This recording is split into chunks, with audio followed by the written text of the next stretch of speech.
kita kepada Allah Subhanahu Wa Taala, kerana dengan limpah rahmatnya Allah Subhanahu Wa Taala beri kita sama-sama peluang berada di dalam majlis ilmu kita pada malam ni. Moga-moga kehadiran kita akan termasuk di dalam timbangan amal soleh kita nanti. Amin ya rabbal alamin. Tuan-tuan, kita masuk dalam hadis yang berikutnya pada malam ni daripada kitab Mukhtasar Ibnu Abi Jamrah, ringkasan daripada hadis Sahih Bukhari yang diringkaskan oleh Imam Ibnu Abi Jamrah. Kita masuk hadis yang berikutnya, hadis ke-57. Nabi SAW makan waktu pagi hari raya. An Anasin radhiyallahu anhu qala kana Rasulullah sallallahu alaihi wasallam la yaghdu yawmal fitri hatta ya'kula tamarat wa anhu min tariqin thani wa ya'kuluhunna witra. Daripada Sayyidina Anas radhiyallahu anhu katanya, adalah Nabi SAW tiada keluar berpagi-pagi pada hari berbuka puasa, yakni Aidil Fitri, sehinggalah ia makan beberapa biji tamar. Dan daripada Anas daripada jalan yang lain yang kedua, dan ia makan sekalinya dengan ghasal, yakni dengan ganjil. Baik, malam ni kita nak tengok sebuah hadis Nabi SAW berkaitan dengan amalan di pagi raya. Amalan pagi raya. Jadi antara sunnah Nabi SAW, sebelum kita nak pergi keluar untuk semayang raya tu, kita disunatkan untuk makan dululah. Dan makan yang disunnahkan itu adalah makan kurma, makan tamar. Jadi kita bajet kotak kurma tu, janganlah malam raya buang. Kebiasaannya kita memang tak pandang lah kurma ni raya. Last kali kita tengok kurma malam raya. Pagi raya orang tak layan lah kurma. Sebab tu kadang-kadang kita nak bagi derma dekat masjid ni, kita tanya dulu ada kurma ke tak ada. Saya kata kurma ni, hantar kurma punya banyak sampai macam stok lotus dah surau tu. Banyak sangat. Siapa nak makan kurma, makan satu, budak-budak tak layan pun, nak besar-besar. Tu pun pasal sunnah ya. Hari lain tak layan dah. Mujuk lah Farm Fresh buat susu dengan kurma. Tidak pun tak layan dah kurma hari besar ni. Makan kurma. Jadi malam raya tu, kalau ada lagi simpanan kurma dekat kita, kita simpanlah sikit. Sebab kita nak makan pagi hari raya. Bukan makan rendang ke Ustaz? Dengan ketupat. Kalau tak ada kurma. Sebab apa makan kurma? Sebab kurma ni satu, nak menunjukkan bahawa pagi tu kita tak puasa. 30 hari kita tak pernah makan. Pukul 7.30, pukul 8 tak pernah makan. Maka pagi tu kita diarahkan jangan puasa. Maka kita nak tunjuk ke Allah, wahai Allah, aku ikut cakap kamu. Kalau kamu kata jangan makan, aku tak makan. Kalau kamu kata makan, aku makan. Maka maksudnya aku makan ni pun disebabkan perintah kamu. Jadi kita makan. Dalam riwayat lain menyebut Nabi SAW makan dalam keadaan witir, dalam keadaan ganjil. 1, 3, 5, 7. Macam itulah biasa makan. Jarang makan 55. Dah makan sikit gitu ya. Tujuan dia adalah sikit je nak menunjukkan bahawa kita ni tak puasa. Janganlah makan banyak sangat, ketupat, rendang, segala mak nikah sampai kenyang sangat jadi tak syok nak pergi semayang lah. Khutbah pun kita lena. Hari biasa pun lena dah. Tambah makan tu pula. Tu memang hari-hari biasa memang menyerap tu Kalau pagi raya tu makanlah sikit sebagai syarat dia. Kalau hari raya Aidil Adha, tidak sunat kita makan dulu. Pergi semayang dulu. Sebab walaupun 9 hari bulan Zulhijjah tu kita dah puasa, esok tu tak puasa, tapi kita tak disunatkan. Semayang hari raya Aidil Fitri sunat dilewatkan. Kita buat sembahyang ada sini, doktor. Buat kira apa? 8.30. 8.30. Saya cadang kalau kita buat contoh, kalau kita buat sembahyang hari raya Aidilfitri pukul 9, Aidil Adha ni kita awal sikit. Awal 15 minit ke 8.30. Selalu sembahyang 9, Aidil Adha awal. Kalau 8.30, 8.15 boleh sembahyang dah. Sebab apa sunat lambat Aidilfitri? Kerana memberi ruang kepada geng-geng yang lambat bayar zakat. Dia lupa. Isteri bersadar, abang ni lupa tahu bayar zakat. Okey. Hanya nak pengat aku banyak kali sangat. Dia punya ego. Tapi pagi raya dia lupa, dia kelam kabut, dia pergi cari amil. Takut amil sibuk, orang ramai, orang nak sembahyang dan sebagainya, susah. Jadi bayarlah awal. Senang orang nak buat agihan pun senang. Pagi tu lah kalut kelam kabut, nak pergi bayar semua jadi masalah. Katalah tak bayar, maka kalau tuan-tuan pergi dekat masjid, ramai lagi yang ambil peluang untuk bayar waktu tu. Maka Islam dia syarak letakkan pada kita supaya lambatkan, supaya memberi peluang untuk orang nak menunaikan fardu rukun Islam tu, supaya dia tak berdosa lah zakat fitrah tu. Adapun untuk raya Aidil Adha, kita tak ada sebarang kena mengena dengan bayar zakat dan sebagainya. Sunat kita buat cepat supaya kita boleh cepat-cepat untuk buat korban. Habis 8.15, 8.30, paling lambat 9 lah. 8.50 tu boleh balik lah. Balik rumah, makan-makan sikit, bagi tenaga. 9.15, 9.30 semua siap dah dengan parang, dengan pedang, dengan tombak. Yang semua untuk lawan dengan lembu. Satgi nak buat korban tadi tu. Itulah sunahnya, supaya kita buat awal sikit. Tapi tempat kami tak buat korban, Ustaz. Tak apalah, kita awal sikit supaya kita boleh pergi tempat lain juga untuk korban. Bukan supaya kami boleh makan awal bila balik. Makan tu memang sedia dah. Tu antaranya amalan baginda Nabi SAW. Pagi raya sunat kita ikut jalan lain. Kalau kita jalan, katalah rumah kita kat sini, kita main ikut jalan ni, balik kita ikut jalan lain, pusing jauh sikit balik rumah. Sebab apa, Ustaz? Rumah saya dekat, sebab apa nak pusing jauh lah, saya tak apa cerdik. Tujuan dia adalah supaya kita dapat jumpa dengan ramai orang lagi dan dapat ucapkan tahniah dan taqabbalallah. Kalau rumah kita dekat, tak dan jumpa jiran lah. Kalau kita pusing ke belakang tu, jumpa kawan-kawan kita ada ubat, selamat raya, taqabbalallah, tahniah, pusing, taman gitu, dapat pahala lebih. Sebab Usulut Tahani, kata Imam Suyuti, dikarang satu kitab yang kecil je, Usulut Tahani, benda-benda yang kita sunat ucapkan tahniah pada orang. Antaranya apa dia? Hari raya. Antaranya apabila orang sembuh daripada sakit, keluar daripada hospital, discharge, pagi tadi, petang kita jumpa dia, kita ucap tahniah. Dapat baby, ucap tahniah. Macam tu. Kalau orang WhatsApp dalam grup kata, saya dah beranak dah, isteri saya selamat melahirkan anak, sunat kata tahniah. Sebab Allah Subhanahu wa ta'ala sebut kepada Nabi Allah Ibrahim AS, wa basyarnahu bi ghulamin halim, kami beri berita gembira kepadanya dengan kelahirnya seorang anak yang sangat baik. Maknanya mendapat berita beranak ni, kita ucap tahniah dekat dia. Kalau tak apa pandai, dia akan kata apa? Dia kata, beranak dah? Bukan tahun lepas dah beranak? Macam tu. Tu ciri-ciri tak apa betul tak dia. Baby kat dia lah isteri dia. Setahun 4 kali beranak ni isteri dia. Baby kat dia. Dia sampai kerap sangat beranak. Sampai klinik kesihatan tu parking satu van depan rumah dia. Dia tak ambil terus lah kan. Sebab dia kerap sangat beranak. Biar dia, isteri dia, rezeki dia Allah bagi. Dia nak beranak apa pun, tak apa. Kita punya part, bahagian, ucapkan tahniah. Okey. Itu antara benda lah pagi raya kita disunatkan. Baik. Masuk dalam amalan-amalan afdal pada hari tasyrik.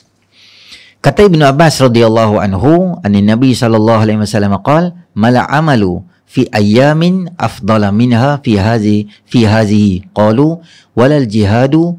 Qala, "Walal jihadu illa rajulun kharaja yukhatiru bi nafsihi wa malihi falam yarji' bi syai'." Daripada Ibnu Abbas radhiyallahu anhu katanya, daripada Nabi sallallahu alaihi wasallam, tidak ada amal yang lebih afdal pada amalan hari-hari ini, berkata mereka, dan tiada juga peperangan, berkata mereka, dan tiada juga peperangan, ia berkata, dan tiada peperangan, tiada jua peperangan, kecuali seorang lelaki yang keluar menghadapi bahaya dengan diri dan hartanya, kemudian ia tiada kembali dengan sesuatu. Saya baca bahasa yang tuan mudah sikit lah faham.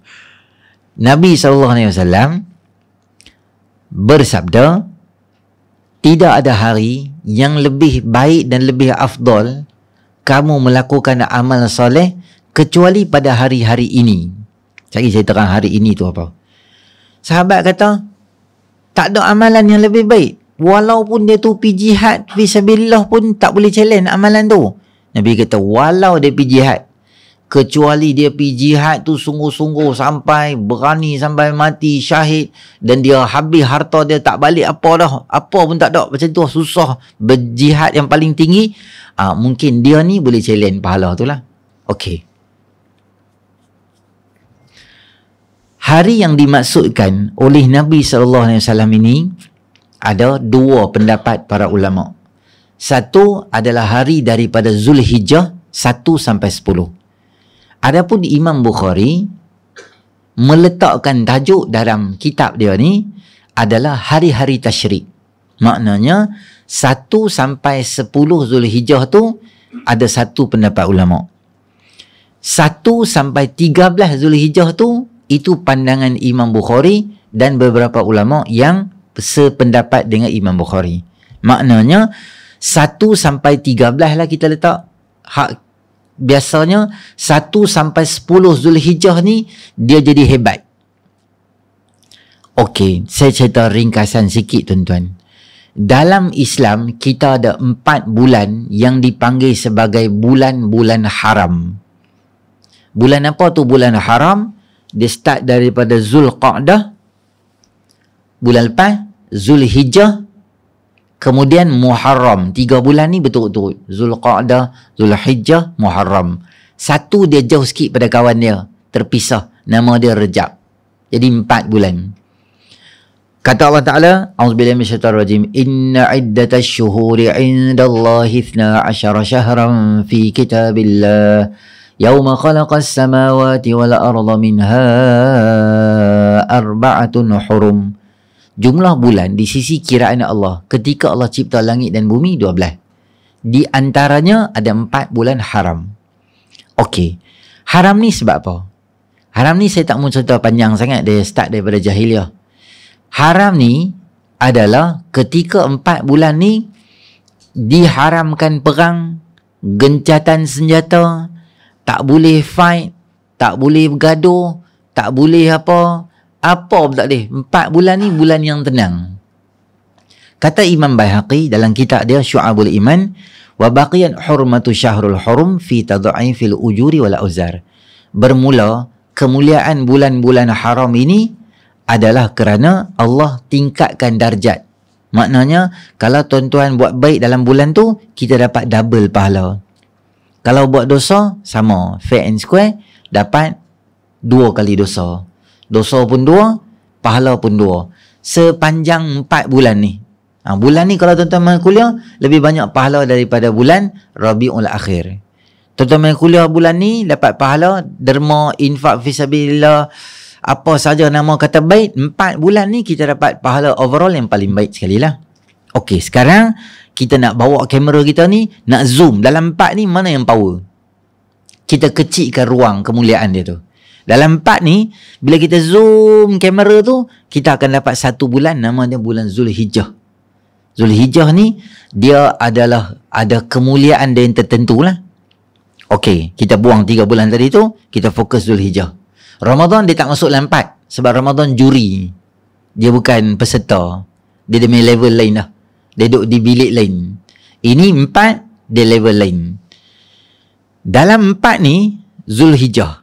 Kita zoom lagi, zoom in lagi kamera kita tu, kita akan dapat yang paling hebat, yang paling sempoi, power, puaka semua-semua sekali tu bila? 1 sampai 10 Zulhijjah.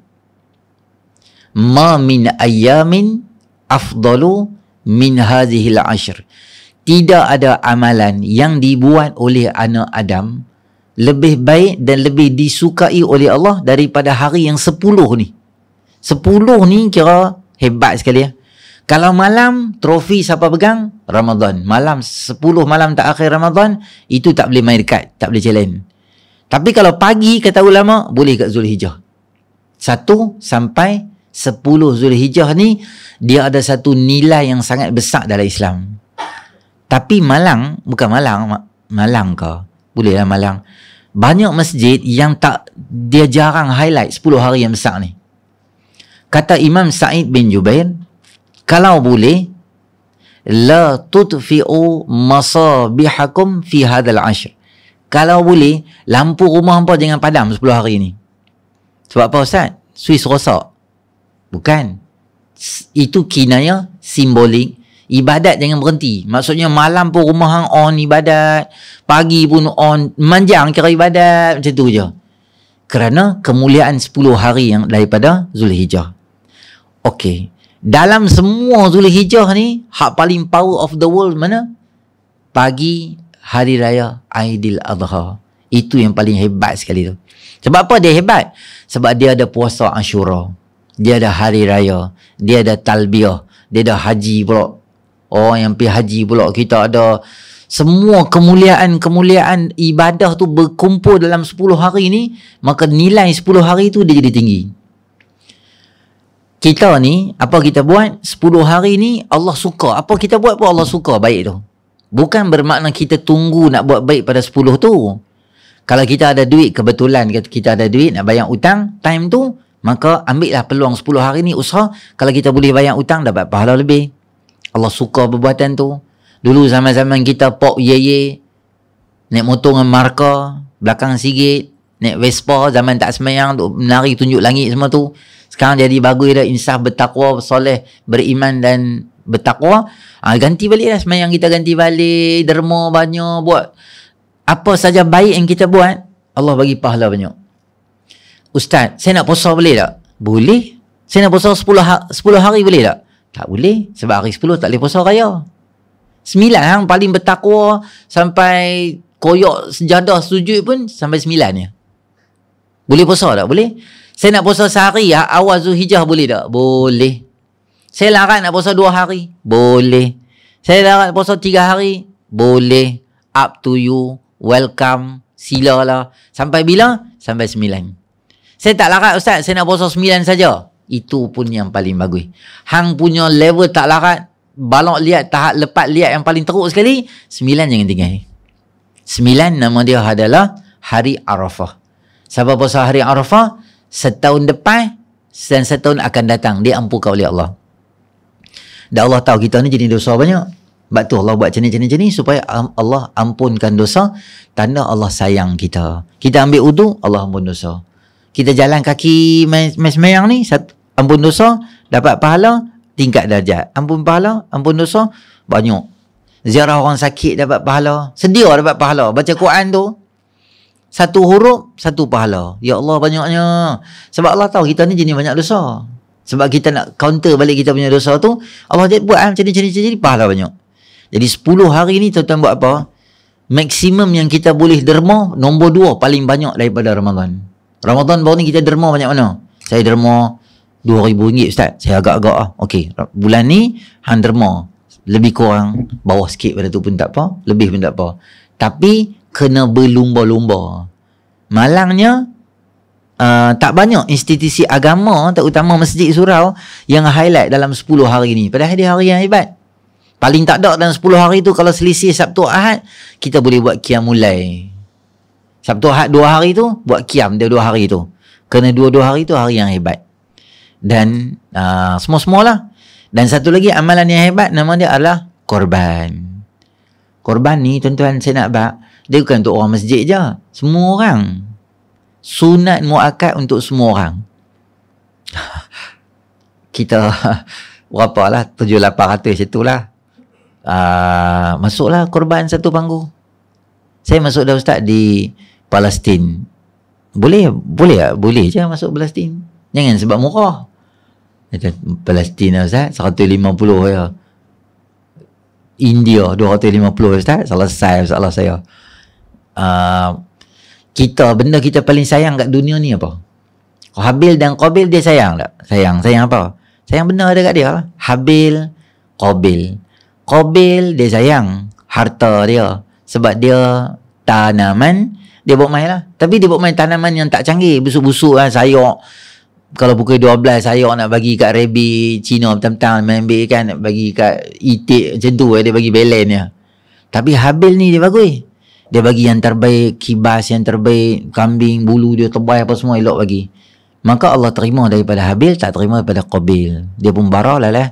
Kes panjang jadi bunuh-bunuh dan sebagainya. Cuma saya nak jadi mereka bagi apa mereka sayang lah. Nabi Ibrahim korbankan siapa? Anak dia yang dia paling sayang sekali. Lama tak jumpa. Maka dia sembelih. Jadi kita benda apa kita paling sayang sekali? Harta kita lah. Sayang tak? Saya tak sayang harta saya. Tak sayang apa main ni. Sayang lah tak? Jadi bukan Allah nak ambil semua. Sikit je bagi. Tak maulah bincang pasal hang Coldplay beli-beli, tak cerita lah macam tu. Tiket mahal gitu. Benda-benda lain, contoh renovation rumah kita kadang-kadang mahal sikit, 800 je korban. Saya jumpa Rohingya seorang, dia kata kat saya, Ustaz, kampung dia sebelum dirosakkan oleh orang kampung dia dulu tu, dia bakar kampung dia halau, dia kata kat saya, kampung kami ada lebih kurang 20-30 rumah dan semua kami buat korban ni dah. Semua kami buat korban masing-masing lah. Hang korban aku tukar dengan hang masing-masing lah. Sekok lembu tu kami buat kenduri besar-besar, semua orang main makan apa semua tu. Semua orang buat korban. Lepas tu dia kata kat saya, dia kata, Ustaz, masjid kita ni keliling kita ada 5,000 orang, takkan 3 ekor yang lembu masuk. Saya rasa macam kena langgak dengan traktor tu. Ayat dia tu macam kena tampak boya. Betul juga. Sebab kebanyakan orang ingat korban ni dia hanya untuk orang masjid sahaja. Aku tak terlibat pun tak apa. Jadi banyaklah benda yang kadang-kadang kita tak fokus. Padahal kalau kita fokus boleh je. Kadang kita beli bahan-bahan untuk komputer, game dan sebagainya, mungkin lebih banyak costing daripada korban yang kita buat. Atau kita spend untuk upgrade barang-barang dalam kereta kita, speaker dan sebagainya, yang elok mungkin dia lebih besar pada korban. Jadi kita carilah satu ruang yang ada, bagi boleh buat juga korban, tanda kata syukuri nikmat Allah. Allah bagi kat kita nikmat. Carilah masjid timah ada, tak ada, masjid besi ada, masjid papan ada, masjid plastik ada, masjid tak siap lagi. Carilah masjid mana pun buat.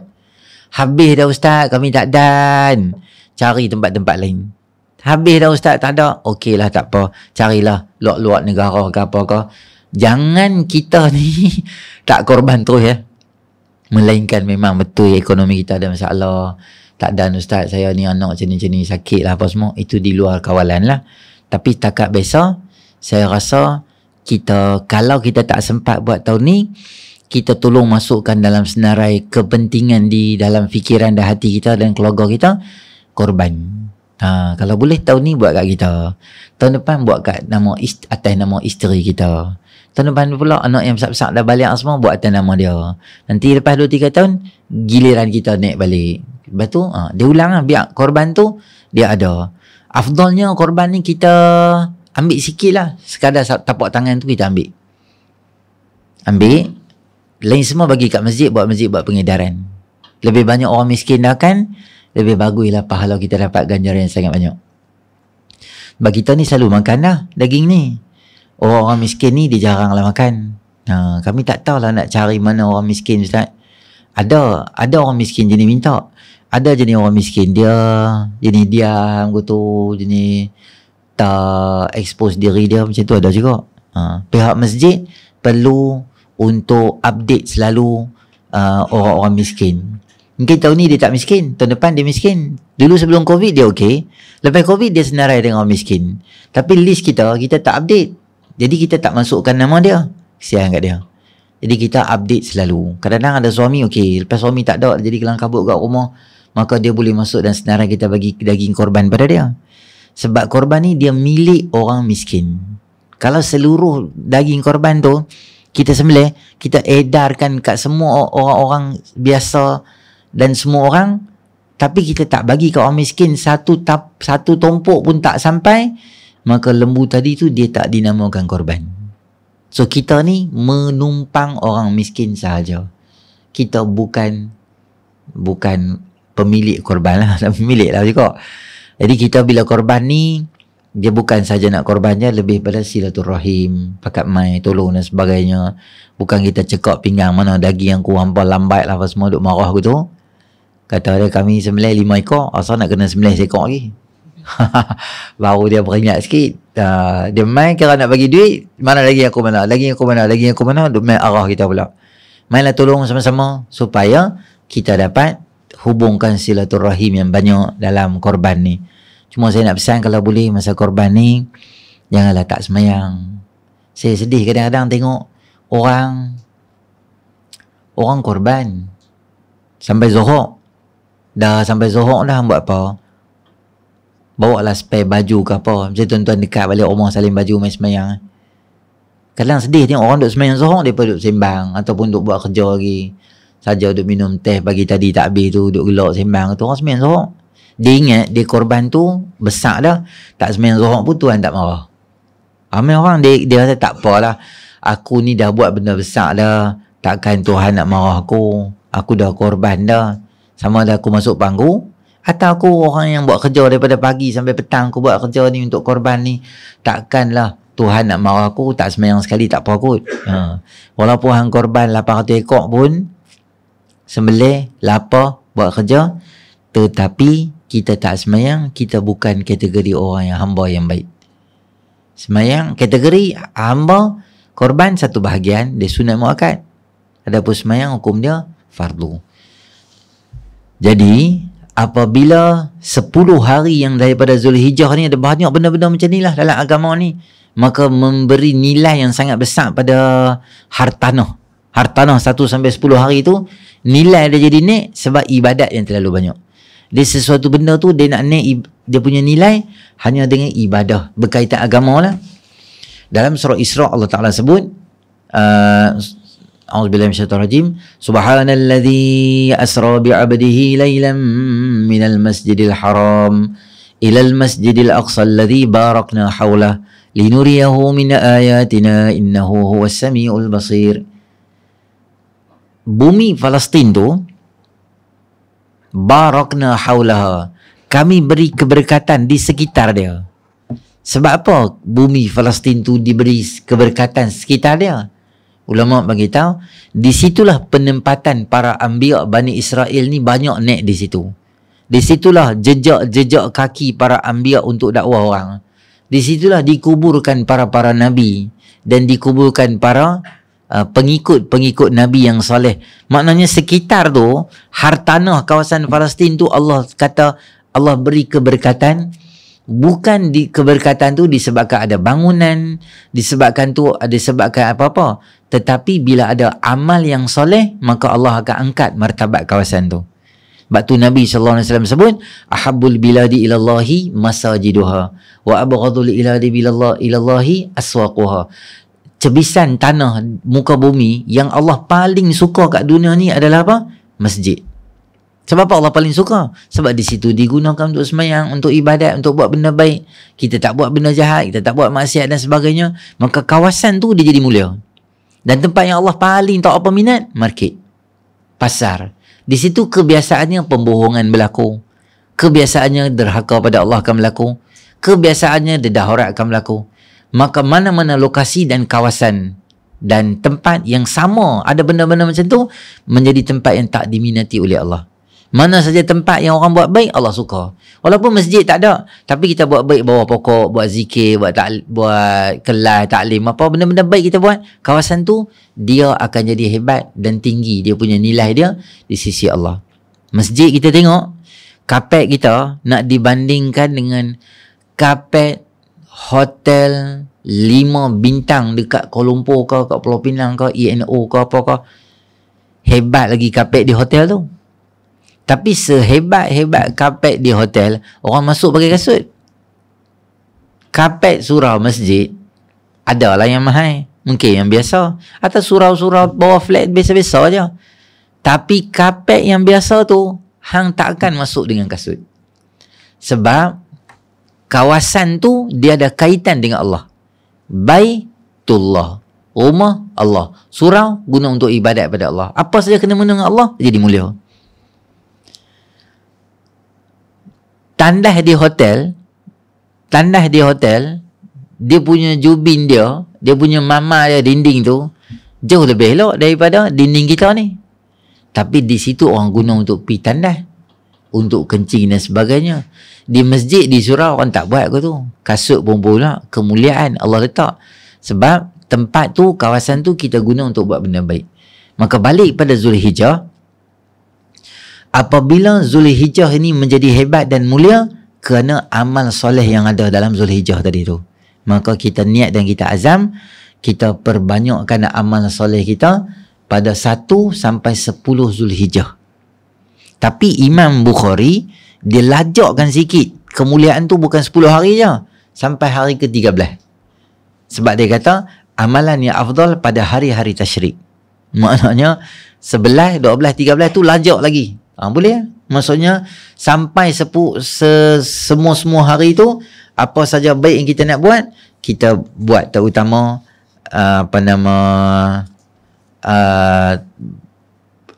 sembahyang sunat lah, benda-benda sunat lah. Benda fardu tak boleh banyak lah, dia fix dah, tak boleh ubah dah. Fix deposit, subuh 2, Zuhur 4, Asar 4, Maghrib 3, Isyak 4, dia sama je.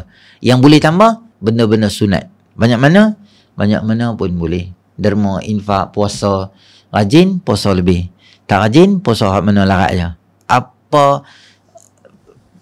Jadi apa pun, jangan tinggal 9 hari bulan. Kerana itu adalah waktu mustajab doa. Banyak benda yang Allah Ta'ala letak pada hari-hari tu. Okey. Tuan-tuan muslimin rahmati Allah. Kita berhenti sini dulu. Saya nak cakap sekat tuan-tuan, nanti kita jumpa pada hadis 59. Saya nak cakap kat tuan-tuan satu benda berkaitan apa yang berlaku baru ni lah, sebagai satu panduan untuk kita. Baru ni yang menggemparkan negara tu adalah kes seorang budak lelaki 20-an, dia student, dia bunuh kawan dia, markah dia lah, girlfriend dia, bunuh dan bakar. Laki ni dia ada kawan dengan satu budak perempuan. Kawan ni bukan kawan biasa lah, kawan ni sampai terlajak, sampai berzina dah. Dia student lagi. Budak perempuan tu dah habis belajar tu, kerja di kedai makan macam tu lah, fast food macam tu. Laki ni tak tahu dia tahu ke perempuan tu mengandung atau tak tahu perempuan tu mengandung. Tapi bila dia pun dah mula bertunang nak menikah dengan perempuan lain. Bila perempuan ni tahu, kata hang ni dah lah, hang telah rosakkan aku, telah mengandungkan aku, berzina dengan aku, nak kahwin cari perempuan lain pula. Dia kata aku nak jumpa hang. Jumpa mai, sembang dalam kereta, bergaduh. Alah apa gaduh lah, siapa nak bertanggungjawab lah apa semua. Lelaki ni kata sebab baby ni lah jadi masalah kan. Dia keluar pada kereta dia pergi ambil parang, bawa siap lah. Maksudnya dia memang ada intent untuk benda tu lah. Bawa mai, dia potong, bunuh perempuan tu, nak keluarkan baby daripada perut. Dia mati lah. Saya dia ingat Kalimantan ke, Jakarta ke, Brazil ke apa hak jenis-jenis. Sungai besar, Selangor. Dia tarik perempuan tu turun pada kereta, dia pergi buh kat semak tepi tu yang ada parit tu, dia balik rumah. Dia balik rumah, jadi serabut kepala otak. Orang tahu ke? Nanti orang tahu ke apa ke? Dia tak tenang. Esok pagi dia bawa main petrol apa semua, dia bakar. Pukul apa? 9 pagi dia bakar. Lepas tu dia belah. Dia tinggal perempuan tu terbakar. Orang lalu situ cerah. Pagi tengok berasap. Apa benda ni berasap? Dia main tengok. Nampak macam tangan kaki manusia ke? Telefon polis. Pukul apa polis? Pukul 9 dia telefon. Pukul 1 polis angkut dia. Polis memang champion of the world lah. Polis Malaysia ni. Dulu di Batu Feringgi ada pelancong China 10 orang. Lagi perempuan. Mereka main dukung-dukung apa lah. Tak pakai apa. Duduk tepi pantai, dia merepek. Orang buat report polis. Saya rasa hari yang sama, petang tu dia bangkut dah. Polis ni bukan kata hang pakai baju, tak pakai baju boleh cara jumpa. tambah hak biasa-biasa ni, jangan harap lah segala macam mak nikah daripada. Tak apalah dia kena angkut. Cuma saya nak bagi tahu dekat tuan-tuan, bila tanya kat kawan-kawan dia, depa kata dia ni bukanlah jenis orang pelik ke tu. Budak ni okey, student yang biasa semua orang. Dan budak perempuan tu yang dibunuh tu pun okey, di tempat kerja bos dia pun kata dia ni bukanlah satu pelajar, satu pekerja bermasalah. Okey, dia biasa-biasa lah, semua tak ada apa. Punca dia adalah bila seseorang tu, bila dia marah, dia boleh hilang kawalan dia, kawal diri dia. Bila orang tu marah, maknanya Nabi SAW kata marah tu dia daripada syaitan. Syaitan ni dia pergi buat daripada api. Api ni bila dia menggelegak ataupun dia marak menyala, maka menyebabkan orang, badan manusia ni psikologinya dia akan jadi macam membara bakar gitu, darah dia akan naik. Sebab tu kita tengok orang yang marah ni muka dia jadi merah, mata dia jadi merah, sebab darah dia mula bergerak ke semua badan dah, menggelegak darah dalam badan tu. Dia boleh bertindak di luar daripada kawalan dia sebab bila dia tak kawal marah dia. Sebab tu Nabi SAW sebut orang yang kuat bukan orang yang boleh tumbang kawan masa fight, gusti dan sebagainya. Dia boleh kawal perasaan marah dia. Jadi bila kita marah sangat, maka apa Nabi ajak pada kita? Dua. Satu, marah daripada syaitan. Hendaklah kamu segera berwuduk apabila kamu ni marah. Nampak macam marah sangat, nampak macam temper sangat, pergi ambil wuduk. Wuduk ni dia akan meredakan kemarahan tadi, kerana wuduk tu bila kena ayak, maknanya syaitan tu daripada api, dia meredakan sikit. Tegangan tu dia akan kurangkan sikit. Kalau tidak, katalah nak akses ke tempat wuduk untuk basahkan badan tu, dia lambat, maka pilihan kedua kita yang segera dan cepat, apa kita boleh buat? Ubah posisi kita. Nabi ajak kita, bila hampa berdiri, kalau hampa tengah marah, kalau hampa marah, hampa duduk. Dudukkan dia. Tolong dia tu dia mengamuk, memang sini abang, duduk dulu. Duduk apa? Duduk dia buat begitu. Biasa marah kan, kita pujuk dia suruh dia duduk. Dia duduk tu, dia tengok tempat lain tu, dia marah lagi, tapi dia tak bergerak agresif dah. Kita bagi dia duduk. Bila dia berdiri, dia boleh buat tindakan yang apa-apa yang kita payah nak kawal dia, bagi dia duduk. Kalau dia marah juga, Nabi ajak dia baringkan dia. Tak apa abang tidur dulu. Tapi dia mesti bara, aku duduk tidur, aku duduk marah, so aku tidur apa? Jadi tindakan tu akan menyebabkan dia ni. Atau posisi ubah atau lokasi dia ubah. Bila dia duduk di situ, syaitan akan gerudi dia dengan marah, gerudi bagi dia marah sangat. Bila kita ubah posisi, syaitan kena buka gerudi lain pula, nak bagi dia marah balik. Ubah dia lokasi, dia nak ubah. Dia lambat sikit marah bila ubah posisi dia. Nabi ajak aja. Sayyidina Umar, bila dia bara sangat, dia buat apa? Dia cari Nabi SAW, dia nak bunuh. Dia bara sangat. Muhammad ni bagi rosak orang, bagi pecah belah masyarakat. Kami elok-elok jahiliah semua berhala, dia main buat pandai. Aku nak bunuh dia. On the way duduk jalan tu orang jumpa, hai Umar, semangat sangat pergi mana? Aku nak pancung Muhammad. Dia ni masalah. Ada orang kata kat dia, hang sibuk dengan Muhammad apa? Hampir jaga family hang lah. Adik hang pun masuk Islam, hang duk buat teruk. Marah dia. Terus dia pergi rumah adik dia. Dia ketuk kuat. Ketuk pam, ketuk lah. Sehingga adik dia dengan suami dia, dengan seorang lagi guru Quran yang ada situ, 3 orang dalam rumah tu, takut, dia pun sembunyi. Guru Quran tu dia lari sembunyi belakang tu, dia takut. Sayyidina Fatimah adik dia, dia tahu itu adalah siapa? Itu adalah abang aku, dia nama Merah. Habis lah. Dia pun buka pintu ya. Terus dia tanya, hang masuk Islam ke? Hang masuk Islam ke? Dia tanya. Adik dia steady. Adik dia kata kat dia, apa pendapat kamu kalau Islam lebih baik daripada agama nenek moyang kita? Ayat tu menyebabkan dia makan penampak adik dia. Dia kena tampak, dia jatuh adik dia, darah di hidung. Sayyidina Umar bila tengok, dia macam cool sikit lah. Dia tanya, hang baca apa tadi? Aku baca Quran. Mai sini, aku nak tengok apa dia. Hang tak boleh baca.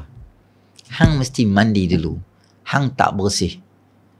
Sayyidina Umar ni, dia tengah marah. Sepatutnya dia buat apa? Mandi, main tang ni. Dia boleh marah, dia boleh ambil tak? Dia ambil. Tapi dia ikut. Dia pergi mandi dulu. Baru dia main. Setengah ulama sirah kata, sebab dia, salah satu sebab yang Allah pilih dia untuk masuk Islam, sebab dia ada nilai penghormatan terhadap Quran tadi. Dia nak pegang lah. Walaupun dia tak Islam, tapi dia pergi mandi, maksudnya dia ada sedikit kemuliaan. Sebab Allah muliakan dia, sebab dia hormat dengan ayat-ayat Allah Ta'ala. Kemudian bila dia mandi tu, kita wuduk je. Bila mandi maknanya dia reda, marah. Dia ubah lokasi, ubah posisi, ubah tempat. Bila dia main balik, dia baca surah Taha. Ma anzalna alaikal Qur'an litashqa illa tadhkiratan liman yakhsha. 1-11, 1-5 dia baca. Ubah pendirian dia. Kemudian dia kata, mana Muhammad? Tapi gaya tanya yang kedua ni, gaya dia tu dah berubah dah. Daripada tadi macam nak marah, sekarang dah macam tak marah dah. Sebab itulah marah tadi. Jadi bila di rumah, kita rajin juga berkelahi dengan isteri kan. Fight mulut lah. Tak lah fight tarik rambut semua. Bila bergaduh, dia memang suasana tu adalah sate untuk syaitan. Kerana dia akan kipas dua-dua orang bagi gaduh. Terutama dia akan pergi kat isteri. Lawan. Takkan nak biar. Suami hang memang tak guna punya. Suami hang bukan tolong hang. Hang yang buat rumah. Hang je balik, bawa keluar ayam daripada peti ais. Suami hang baca telefon je. Anak pun dia tak urus. Tu sekarang dia nak fight dengan hang. Hang fight, jangan biar. Time ni lah masa hang lama dah hang duk diam. Syaitan perangat dia. Suami ni pula ada ego dia. Masing-masing fight. Kalau dibiar suasana tu berterusan, boleh jadi satu bercerai, atau satu lagi kena kungfu panda, kena terajang, melekat di dinding. Either one lah, apa-apa boleh berlaku di situ. Maka sebagai suami kena buat apa? Rasional fikiran yang lebih logik. Kena tak boleh serah pada orang perempuan. Orang perempuan ni otak dia seminit. Cerai saya, dia tasbih. Beli kat dia tasbih tu, dia punya tasbih dia, cerai saya. Dia ditasbih ke tu. Bila dia tengah marah. Bila dia dah okey semua dah, dia main peluk kat bahu kita. So ni lambang dia buat gitu. Tadi, dia otak dia macam tu, jenis minit ke tu. Tapi kalau kita bagi dia, hang nak aku cerai hang? Nah, aku cerai. Dia menangis dekat tong gas Petronas. Nangis. Padahal dia minta. Kita bagi dia menangis. Dia otak seminit. Sebab tu cerai tak ada kat tangan dia. Cerai ada kat laki, sebab laki dia punya rasional fikiran dia elok. Sebab orang perempuan ni kadang-kadang dia main high, dia emosi tak stabil. Semua orang dia nak marah. Ada hari haid manjang dia seronok, tak ada apa, lawak bodoh pun dia gila sampai 2 hari gitu. Macam tu. Jadi kita tahu keadaan tu. Kalau Allah bagi kat orang perempuan mampu hari-hari kena cerai. Dia duduk kat depan rumah gitu. Duduk lap kereta tapi duduk kat tayar kereta duduk sedih gitu. Haji, awak sedih ingat ni? Kena cerai. Kena cerai lah. Berapa kali lah? Hari ni 13 kali kena cerai lah. Oh, aku teruk dah. Tak okey lah. Aku 42 kali. Tak masuk petang lagi. Abang balik, abang pergi mana? Lepas ceramah duduk makan dengan ustaz. Makan, balik lambat. Cerai pula. Esok pagi ni abang, aku cerita mana? Allah, aku cerita. Tak ingat lah. Asal dia nak cerita. Abang cerita, cerai abang. Cerai abang. Mampu ya, kena cerai. Jadi, kita tahu apa kita buat. Orang lelaki, jangan duduk di rumah. Masuk dalam bilik. Marah kan? Marah. Fight aku tu. Tak apalah. Kita masuk dalam bilik. Kunci pintu. Biar tenang sikit keadaan. Tapi bila kita masuk dalam bilik, kadang isteri dia gangster. Dia main kat pintu, dia tengok pula. Oi, main lah gaduh. Penakut lah masuk dalam bilik tu. Kata duk pergi gym semua dengan perempuan pun takut. Oh, jadi panas lah. Kita pun keluar tu lah. Mai nak pergi mana? Mai lah. Tak puas hati. Tadi tu baru cakap sikit tu. Takut tu. Tahu tu ada salah sebab tu nak belah. Selagi duduk jalan tu, duduk perangat kita. Syaitan duduk belakang dia. Boh pergi. Macam tu. Kita pun ambil kunci kereta, kunci motor, malah gaduh dengan hang. Menang gaduh dengan isteri pun bukan ada faedah pun. Orang kata hang menang gaduh dengan perempuan leceh, dia pun belah. Start motor, dia belah. Pergi kedai, mamak. Dia tarik hal dia. Time masalah sebab dia nak hilangkan masalah dia. Dia naik motor jalan, isteri dia ambil kereta hambat pergi ke tepi motor. Buka tingkap, isteri dia tahu, oi takut lah. Takut apa, duduk rumah pun takut, luar rumah pun takut. Dia main hambat kita. Jenis aku tu, hang terima lah. Itulah dosa hang masa hang muda dulu Allah bagi isteri hang champion ke tu. Untuk Allah ampun dosa hang. kita ubah lokasi tu, dia akan risiko untuk berlaku benda lebih berat dia akan hilang. Tak apalah, hampir mana-mana isteri duduk rumah, tapi pukul 11 ke 12 yang balik Maya pergi beli chicken chop ke apa-apa dia suka tu, beli main balik rumah dia duduk tunggu kat rumah. So dia tengok macam bini bomo siam, masuk buka pintu main terus fight ke tu. Tapi kemarahan tu akan hilang dengan membaca a'udzubillahi minasyaitonirrajim. Nabi ajak kita supaya membaca isti'azah apabila kita sedang marah. Marah ni yang tuan-tuan tak boleh kawal lah. Dia kalau marah ni ustaz pun dia tak kira. Tuan-tuan pergi umrah, sekarang ni pula musim Pak Arab duk ranjau semua orang. Bilik depan hotel dia bagi kat Turki banyak lebih, dia bagi kat dia tu. Kita dengan jemaah semua sampai, Arab kata hotel hang tak ada, hampir melingkup pergi hotel kat Miss Falah belakang tu. Kena jalan 200-300 meter. Janji kat Malaysia, Sofwah Tower, turun-turun terus, tak pakai kasut boleh sampai dah. Tapi kita nak pergi habaq macam mana kat jemaah dengan perjalanan letih, berhenti pula 2 jam dekat mana ke Dubai untuk transit, naik balik dengan tukar ke ihram atas kapal terbang, jadi berlemuh turun dari situ dengan bas tunggu, silap jalan tunggu kawan tu pula. Sampai hotel semua orang dah maksimum letih lah, super letih lah. Hampir habaq daripada hotel tak ada. Masa tu dia tak nampak hang ustaz dah, bodoh kayu tarak otak. Tak kira lah ustaz ceramah ke, jangan go atas sikit pada pusat ke. Time tu dia bara, dia timaki hang gila-gila betul. Lepas tu dia nak makan lah, dia kira nak marah lah. Tambah tuan-tuan pergi haji kan, lagi besar ujian Allah bagi macam-macam. Kadang-kadang yang tu yang ni lah, buat makan lah, buat apa lah, jadi ujian kat kita. Jadi bila kita marah, nak marah, baca a'udzubillahi minasyaitonirrajim. Satu lagi ayat saya bagi tahu kat tuan-tuan, boleh baca ayat surah Mukminun ayat 96 97. Kau 97 98 saya tengok. Ayat ni tolong hafal. 2 ayat ya. Baby baru beranak pun boleh hafal ayat ni. 97 98 rasanya. 97 98 surah Mukminun. Muka surat 348 dalam Quran. Ada handset boleh buat terus dia punya macam pin kat ayat ni. Muka surat 348 surah Mukminun ayat 97 98 juzuk yang ke-18. Apa ayat dia? Wa qur rabbi a'udzubika min hamazatis syayatin wa a'udzubika rabbi an yahdurun. Maksud dia, aku minta pada kamu wahai Allah supaya terpelihara daripada bisikan syaitan, dan aku minta pada kamu supaya dia jangan dekati aku, jauhkan aku daripada dia. Bila tuan-tuan rasa macam nak marah, alah tak marah kat staff ke, marah kat bos kita ke, yang boleh hilang, aku tak boleh tengok dia ni, tak boleh duk buat macam tu a'udzubillahi minasyaitonirrajim baca. Kerana apabila kita dalam keadaan marah, tindakan tu di luar kawalan jadi susah. Nanti lepas kita dah reda dah, dia akan jadi masalah nanti. Moga-moga 2 ayat tadi tu boleh jadi panduan untuk kita apabila kita dalam keadaan marah. Okey, itu saja yang boleh kita share pada malam ni. Yang baik pada Allah, yang kurang sempurna atas kelemahan saya sendiri. A'udzubillahi minasyaitonirrajim. Bismillahirrahmanirrahim. Alhamdulillahirabbil alamin. Wassalatu wassalamu ala asyrafil anbiya'i wal mursalin wa ala alihi washabihi ajma'in. Allahumma anfa'na bima 'allamtana wa 'allimna ma yanfa'una wa zidna ilma. Rabbana atina fid dunya hasanah wa fil akhirati hasanatan wa qina 'adzaban nar. Wa sallallahu ala sayyidina Muhammadin nabiyil ummi wa ala alihi washabihi ajma'in. Alhamdulillahirabbil alamin. Assalamualaikum warahmatullahi wabarakatuh.